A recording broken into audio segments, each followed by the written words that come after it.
Twitter hérna samfélag sem búið í gangi síðan 2006 og svona óks bara mjög hægt og rólega, og Twitter hefur þann eiginleika að yfirleitt þegar fólk byrjar á Twitter þá skráir það sig inn og svo líða einhverja vikur eða mánuðir áður að kemst í gang með að nota það. Þetta er svona fólk þarf að melta þetta áður að fatta hvernig þetta virkar.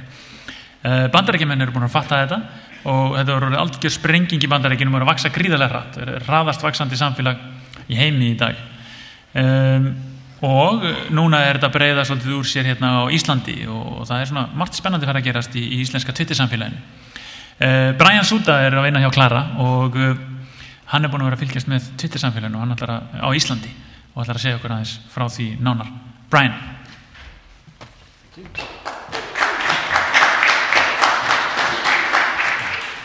I'm going to talk to you a little bit today about Twitter, specifically the Icelanders account. I was talking about this a few months ago, and Hjörtur asked me to come back to you guys and tell you a little bit more, and hopefully explain a little bit more what I've done in the meantime. This was kind of just a little itch I had to kind of scratch. There's been a lot of talk about Facebook and how Facebook is, 46% of Iceland is there. So I kind of thought to myself, well, what is the percentage of people on Twitter in Iceland? So there's no easy way to find this out. So we set up the Icelanders account with the goal of trying to find and follow all the Icelanders that we could. So I'm going to explain a little bit today about what we've done and some stats about what we found. So specifically, we found about 2,100 Icelanders that we know of. And the way we do this, there's three ways. Twitter offers a geo search, so you can search by location. But it's not spectacular because what ends up happening is a lot of people who are here visiting Iceland for the weekend, and they get kind of caught up because they're saying, oh, I'm in Reykjavik, and then Twitter thinks they live here. So we kind of ditched that idea. The second idea to kind of bootstrap it is I visited well-known Twitter accounts like MBL, and then most of the people who follow MBL are also Icelandic, so we just copied a lot of them over. The third way is then we started looking for Icelandic characters, like Thor and an F. It turns out there's a couple emoticons, little smiley faces that use the capital F, the D. So we couldn't really use that. Finally, we settled on a handful of really specific Icelandic words, like thith, thoth, a few others, that don't really exist in other languages. So I think this sort of account, where you're trying to follow all the people in Iceland or all the people in your country, is probably only possible in a handful of places. And Iceland is probably one of those because it's small enough that we can find everybody. And we've got a few, we can key off of words that you couldn't do in English because, you wouldn't be able to say how many people in the US are there because English is spoken around the world. Whereas Icelandic, it's pretty niche. So now that we know that there's about 2,100 people, what do we know about them? Well, I take a 24-hour slice, and in that 24 hours, we get about 200 unique active Icelanders. So on any given day, there's about 200 people, different people, twittering. And that's about right, that's about 10%.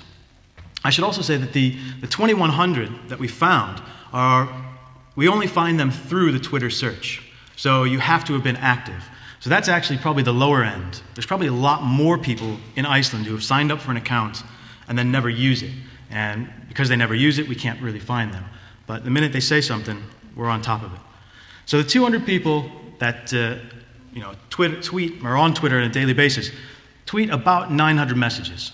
So that's roughly about 4 messages per person.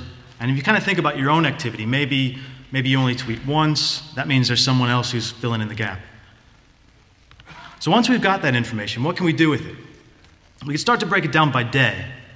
That's not too bad. So we can see how many messages. This is the last 7 days. I think I took this on Monday, so I'll show you the current results. But you can see on Monday, Tuesday, Wednesday, it's fairly average. Thursday it drops a little bit. Then Friday it shoots back up. I don't know exactly why. Maybe people are bored at work. They got a bit of free time. Maybe it's people going out on a Friday. They're trying to communicate, telling everybody where they are, posting pictures. And then you can see Saturday and Sunday kind of die back down. And then I put today. That way you can always compare it to the last week. So I figured, okay, what else can we do with this interesting information? We can start to break it down by hour. And then we can see that in the last 7 days, here's by hour where people are twittering. It's interesting to see at 3 a.m., people are still sending messages here and there. But by far and away, it's lunchtime and after lunch where people are the most active. So the question then is, do you try and, if you have something to promote, do you do it at 11 o'clock? That way when the noon rush hits, your information is there waiting for them. Or do you do it at like 2 o'clock when everybody's there twittering, but then you run the risk of it getting lost in the tide of everything else? I don't know. I just have the data. You guys can figure that out. So I figured, what else can we do with this? So we broke it down by the top, it's 200. You can look at the website. Most active Twitterers. And this is purely just by volume of how often they're tweeting. You can't really read that, but I think it's Visir is the top one. For the top 25 people, I put these little spark lines in. And basically what that's doing is it's showing you by hour, the last 24 hours, how and when they're actually twittering. So it gives you kind of a nice breakdown. And maybe this is maybe what makes up a good Twitter account. Someone who's kind of quiet in the morning, then picks up, has an average kind of stream, and then dies back down at night. You can kind of see that in the evening, everybody just flatlines. No one's posting anything. The top 25 people are completely quiet at night. Then you can see toward the bottom, there's Morgenbladet. And basically what they do is they're completely flatline and then tweet a whole bunch, then they're flatline, and then they vomit all over your stream again, and then they flatline. Maybe that makes up, if people are following them, that's okay. But I don't know if that's a good way to be a Twitter citizen, or is it better to be active all the time? It's interesting just to see how different people use it. Oops. So once we figured that out, I figured, what else can we do interesting? And some people have done work on something they call Social Atlas, and some friends have started some software called Out of 5. So I figured, again, to completely scratch a niche, we always thought, we're arguing where should we go for lunch every day. And we figured, well, the best way to do this is kind of outsource it. Let's ask everybody on Twitter where they like to eat and rate it. And while we're at it, we figured, what else can we review? So we've got food, movies, TV shows, any service, bars, trips, places they might visit, pretty much anything.